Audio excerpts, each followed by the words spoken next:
Monsieur le préfet de police, le Champ de Mars est à l'abandon. Votre indifférence à l'égard d'un des premiers espaces verts de Paris intramuros est à contre-courant de vos déclarations incessantes sur la place de la nature en ville. Et nous ne pouvons pas débattre de l'aménagement des abords de la Tour Eiffel en faisant l'impasse sur son cadre emblématique.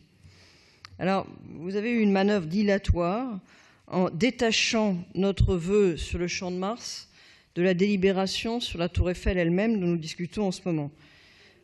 Nous trouvons que c'est ridicule et nous la défendrons donc ici, tant la Dame de Fer et le Champ de Mars sont inséparables et façonnent ensemble l'image de la capitale.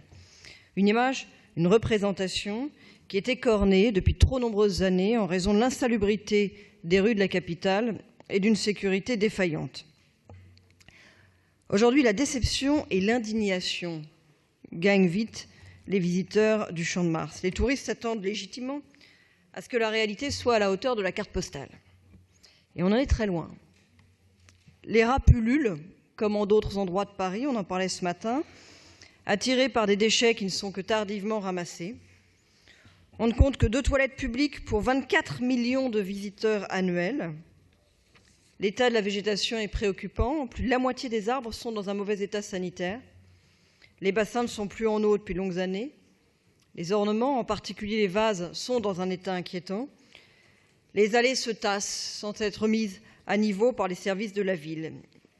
Il n'est dès lors pas étonnant qu'excédés par ce laisser-faire, les utilisateurs du Champ de Mars aient saisi la justice pour vous intimer à agir.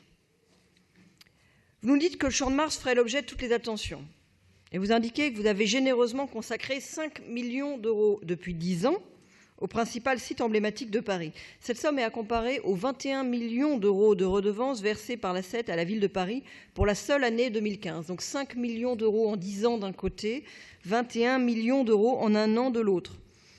Les investissements qui ont été réalisés dans ce contexte sont des rustines.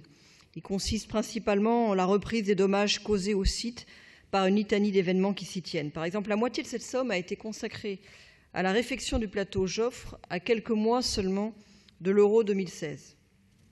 De même, dire qu'on consacre 500 000 euros pour refaire les pelouses après un mois d'occupation pendant le championnat d'Europe de football relève de la supercherie. Ces réparations, mes chers collègues, ne devraient pas incomber à la ville, mais elles devraient être financées par les sociétés qui privatisent l'espace.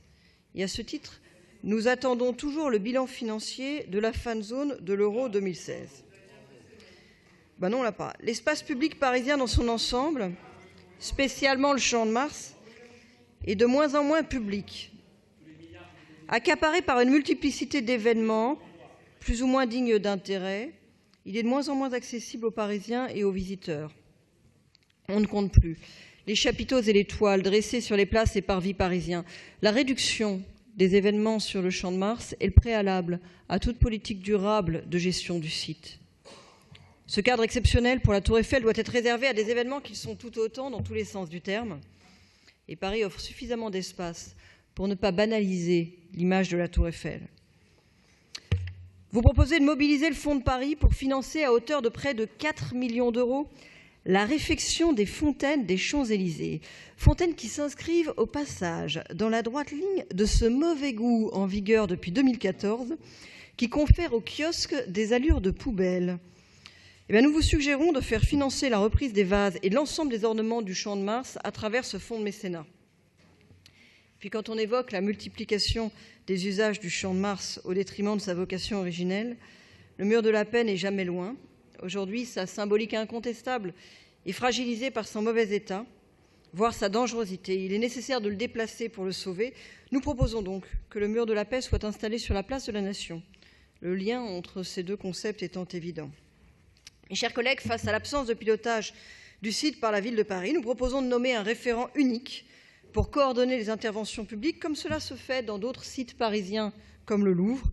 Et à notre sens, c'est le préalable à la rénovation réussie du site, puisque ce sujet vous intéresse assez peu. Laissez des personnalités qualifiées s'en saisir avantageusement pour qu'enfin la Tour Eiffel puisse retrouver son écrin digne.